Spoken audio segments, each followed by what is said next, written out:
Hi, everyone. This is the second episode of the Global Prospect Summit pre-conference podcast interview. Here with me today is Jeff from Nu Skin. Jeff is the Director of Sustainable Products at Nu Skin. And I'm very honored to invite him here to share his story with Nu Skin and the achievements they've made as a company. So hi, Jeff. Would you like to say hi to the audience? Yeah, hello. Thank you for having me participate in this and for catching up ahead of the conference on the podcast. This is great. I love this format. It's our pleasure to have you here. So, would you like to tell us a bit more about what is Nu Skin and what have you achieved in terms of sustainability as a company? Yeah, so Nu Skin is a global health and wellness brand that operates on a direct sales model. We have over 1.2 million independent brand affiliates around the world in 54 different markets that share Nu Skin products with their friends and families and through social media. And really these are health and wellness products. There's personal care, uh, uh, age fighting face creams, body lotions. There's supplements that work from the inside out to help really people live their best life, to look, feel, and live better is really the mission of Nu Skin. And then we also have beauty devices, like a face cleaner called a Luma Spa that you use on your face that stimulates collagen and helps fight those wrinkles and helps get really clean and clear skin.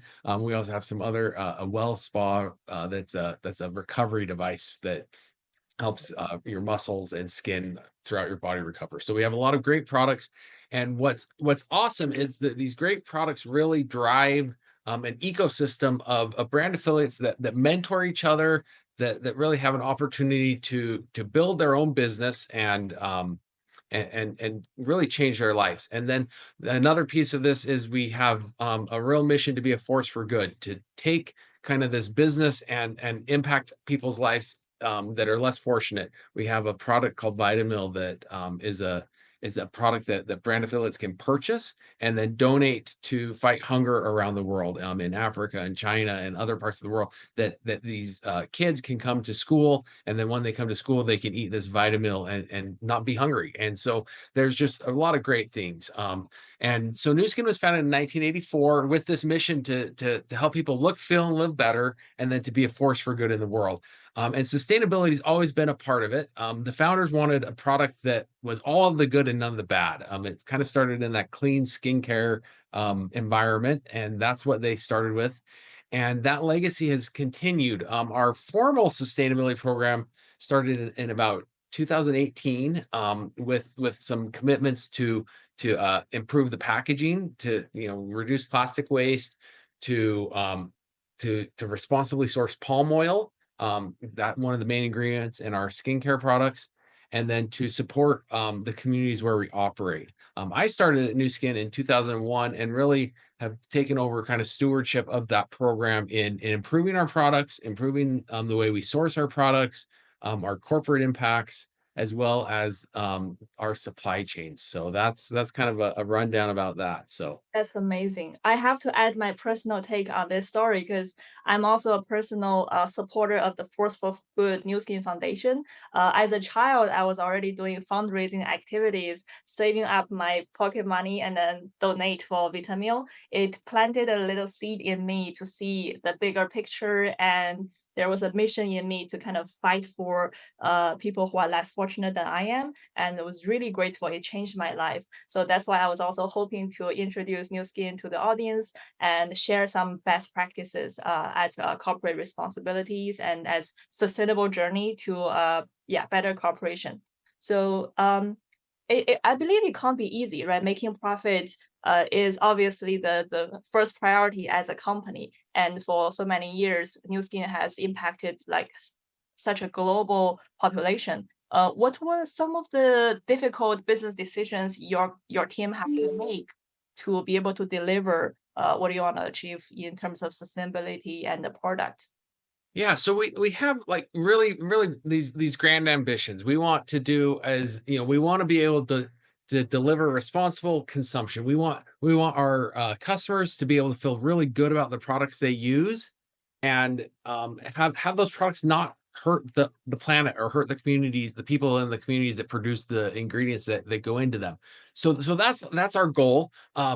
We also have to operate, as a business and make a profit and provide our goods at a price that our customers can afford. So there's always a lot of trade-offs. Sustainability is full of trade-offs. So it's how do we balance the trade-offs of having good products in good packaging with good ingredients in a way that customers can afford, that can positively impact their lives.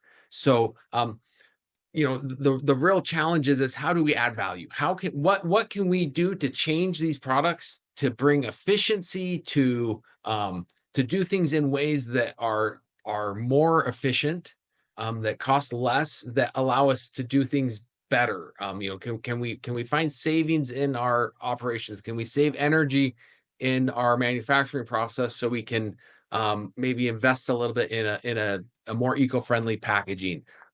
Can we find a really compelling source for an ingredient that will give us a story that we can have our customers connect to and feel good and have a preference for our products, to build that brand loyalty. So those are really the areas that we work. And then we also really work, it's how do where can we make an impact that maybe another company can't? We it's as we look at, as I talk about trade-offs, we are trying to reduce our carbon footprint, and we're doing a lot of work in that, but we're also trying to improve, lower the carbon footprint of our supply chain. And do we get to net zero? Do we invest in our own work, or do we invest, in an area that is maybe broader and has a bigger impact? Do we take our program from a B to an A, or do we keep our corporate program at a B and bring our supply chain from a C up to a B? And that's kind of what we're looking at, and trying to balance that out in a way that in the end still brings value to our customers and to our shareholders. That's really the balance we're at. And I think we've done a pretty good job of hitting kind of those sweet spots. We're definitely not perfect. We are trying to do make as positive an impact as we can with the constraints we have. Yeah, that's amazing. I do have an add-on question here because it puzzles me because must be a lot of companies claiming that they are doing good and they're trying to be more sustainable. But for New Skin to be able to actually deliver the outcome, do you think it's more driven by the mission of the founders, or is it driven by the culture from the state, or is it driven by some of the policies and regulations that you see that's coming?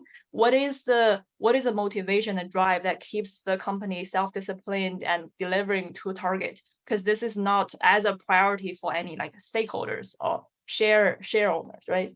Yeah. So our founders really had this vision, and they come on campus, they come to our meetings, and they help keep us focused on what matters and what differentiates New Skin.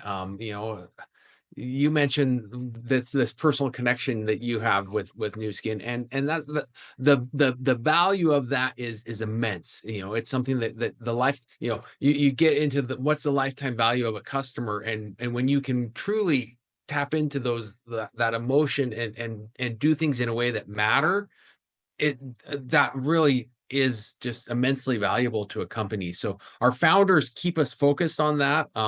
Mostly retired, but they still come around, and we're so fortunate to have their involvement. Our company leadership, our previous CEO was all in on sustainability. He was who said, we really need to do this and get it right, because our customers deserve it. They deserve to have products. In the direct sales model, a brand affiliate shares this product either on social media or to friends or to family, and it has to be something that they feel good about sharing. If it's not a product you can stand behind, it's not something that you're going to share with any excitement or enthusiasm. So that's it definitely is part of our mission, um, but we have to keep working at it, because we know we have that end of our bargain to keep up, is delivering those products that people can feel great about. Um, There are also, regulation keeps coming around the world. In the US, there's still a lot of the states are having regulations that are pushing us to improve. Europe has several regulations, China has regulations that are all pushing a kind of a regulatory piece that is kind of keeping the floor high. So the floor keeps going up, and we have to stay ahead of that floor by doing more and by doing these good things to differentiate ourselves. So it's definitely coming from all over. And there are shareholders that do care. We have a lot of institutional investors that send us questionnaires that they want us to report to the Carbon Disclosure Project. They want to know what we're doing to be a responsible company. So there has been a movement that's kind of um, that's kind of taken maybe a decelerated a little bit over the last year, but it feels like the regulations kind of coming where that investor sentiment has cooled a bit. The regulatory environment and the global regulatory environment has kind of filled in for that. So it definitely um, there's still that push to innovate and that push to keep striving to be better, and that's what we're trying to do. We're trying to stay ahead of the game. There's a lot of choices that for consumers, there's more choice. Consumers have more choices than ever now, and so how can we use how can we really be a brand that and a partner to our customers and our brand affiliates? That's something that we really strive for. 100%. Yeah, it may seem like founders' impact might seem less duplicable at other companies. It's something that maybe if it's a different founder, different value, you might not see the same. But what you mentioned there around customer retention and differentiating from other brand, it is actually a personal decision coming driving a corporate decision, right? This can be duplicated elsewhere if it's done right. Customers are making conscious decisions on what products they are buying. And I agree, like having fully alignment on the values of the product actually improves retention, and it just makes me more passionate to share with others. And this is something maybe other business can learn from this as well. It's not really just driven by some personal values or family values, but in fact, a wise business decision that can be made that will contribute to long-term sales and revenue, right? Absolutely. Consumers are really looking for trusted advice. That's why influencer marketing has taken such a big push, in recent years. Is people want to know there's so many choices out there, and when somebody you trust or when you connect to recommend something, um, it's really easy to have to pick that over something else. And so that's absolutely something. And sustainability is an area where again and again there's a lot of survey work that says that customers are willing to pay more. Now with this inflationary environment we live in, I don't know how much more consumers can pay for things, but it definitely affects those preferences.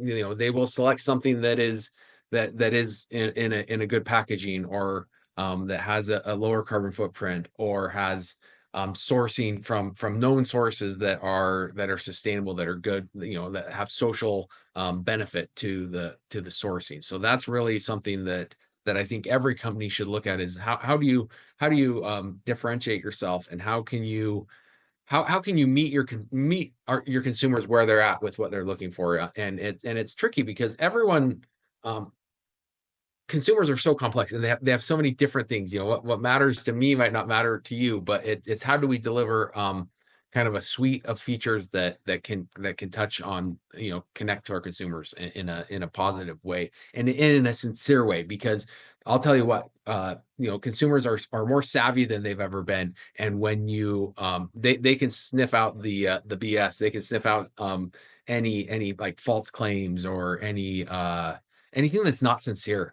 They see it, and that it will do more harm than good. So you really have to walk the walk, walk the walk to back up the talk, so to say. I agree. And also wanted to unpack some of the lessons learned there with more concrete examples. Can you share with us if there's any decisions to allocate resources or how you have changed the decision-making process to really reflect and enforce your sustainability values? Is there any specific examples in your product development that you can share, or some of the decision-making process in the company that really reflects and enforces the selection of products and selection of raw materials? Yeah. So whenever I talk about sustainability, I always get into trade-offs because I don't know if without being close to the topic, you might not understand. Not everyone's as close to it as I am and understand some of these trade-offs. We had this incredible packaging that cut the plastic by about 30% for these tubes, and we launched an entire line in them. And our brand affiliates hated the tube. They didn't like it. Um they felt like it was leaving product in it at the end, which was, we the last place we want to be is saying, hey, the old tube that left stuff in the end too. You're just not noticing it differently. They just didn't like it. So as great as this tube was for the environment, our customers didn't like it. Maybe we went too far. So we had to say, okay, well, we're not going to use that anymore. We're gonna go to kind of a medium sustainable tube on this. Something that's still reduced plastic. It was still using it was in a bioresin, a plant-based plastic and it had a really great life cycle analysis, low carbon throughout the process. But we had to adjust it because we weren't delivering the customer something they wanted. We'd gone too far and gone in the maybe the wrong direction. So that was a lesson we learned is we have to meet our consumers where they're at. Um, Another thing is we really you have to be able to tell a story. Facts and figures are really great and they matter, but so much of what we have to do is if we can tell a story and if we can, I mentioned earlier, add value to the consumers, it allows us to kind of do that good in the communities that we're sourcing from. So it's finding improvements that touch people's lives or impact something that a consumer can connect to. Because when there's that connection, that's when that value allows that good to happen in the supply chain. We've done a lot. I mentioned a lot with palm oil as one of our big ingredients, and we've had to talk to our consumers about what sustainable palm is and why it matters. And once someone understands why it matters, they get excited about us doing that. If you don't understand it, it actually there can be a piece of it where they say, well, we don't want any palm oil in it, no matter how sustainable, no matter what, even if it's certified to be the best, we just don't want it. So we do have to um, do an education piece or an outreach piece to help our consumers maybe understand some of the stories that are more difficult. And sometimes we just have to do something because it's the right thing, and we can't really talk a lot about it, or there's not an easy enough, a friendly way to talk about it, and it's something that we just do, and we do talk about in our sustainability report, but we don't put it in front of our customers so much. There's a lot of things that we do just because it is the right thing to do. Um, and we do balance those out with other things that can save money. When I started my career, it was interesting. I was having a conversation. Sustainability was like synonymous with cost savings. We saved energy, we saved water, we saved packaging. It was like we saved I had a program at my prior company, and we saved millions of dollars a year. And I was kind of this like superhero that come in and save money, and we pay for doing good things with some of that savings, but we still saved money. And it feels like anymore, those easy wins are not there for us, at least. They're more difficult now, but it's also more part of the way that we do business. It's incorporated into the way we develop products. We don't, we look at the life cycle analysis of things that we do, and we say, hey, this has we're looking at things in the longer term, and they still have to balance out. We still have to have quarterly earnings. We still have to report that, and we still have to deliver on that. But we do at least attempt to look out into the future and make decisions based on that, and we've been able to build on those wins to do more of that. That's great. Yeah. And going to the what is still missing in the market, my next question is if you can wish for any technology or any piece of innovation that will facilitate your sustainability journey, what would that be? If you can request from the wide range of problem solvers in the audience or online, what would it be? Yeah, so I actually we had an opportunity, and it since the project got canceled. But one of the one of the large Silicon Valley companies that has an AI model actually came and said, "Hey, we want to do a project with some using AI for good. Do you have like a thorny issue that probably wouldn't get investment that we can work on?" I had a friend that pointed connected me with this company, and we started looking at using AI to look at our ingredients and what type of sustainability risks were in it and how we could improve them.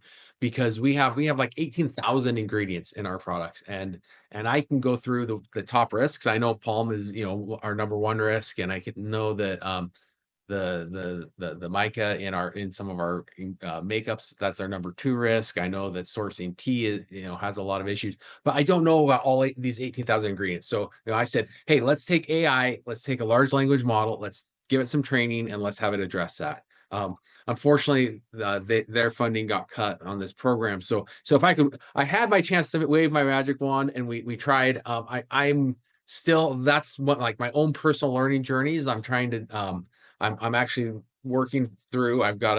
There's a friend who works for a local software company that works for, it's kind of a AI company that you build the prompts in it that can then query the other AIs and pull it all together, and maybe an integrator. I figure it's a step to, before we get to AGI. But I'm very excited about using AI to tell me what I don't know. I only know what I know. The unknowns are unknown to me, and I'm very excited about the opportunity to use large language models and AI to dive deeper into areas that I don't have the capacity or time or manpower for, and we can do that and identify things and mitigate risks that either were difficult to, or that we didn't even know existed. We can start looking at that, and it's the work in our supply chain. Like I said earlier, it's like, do we make our own operations perfect, or do we invest into making our supply chains better? And so much of our global operations are in the global south, and are in agricultural and underdeveloped communities, that by changing our practices there and by improving those, we really like improve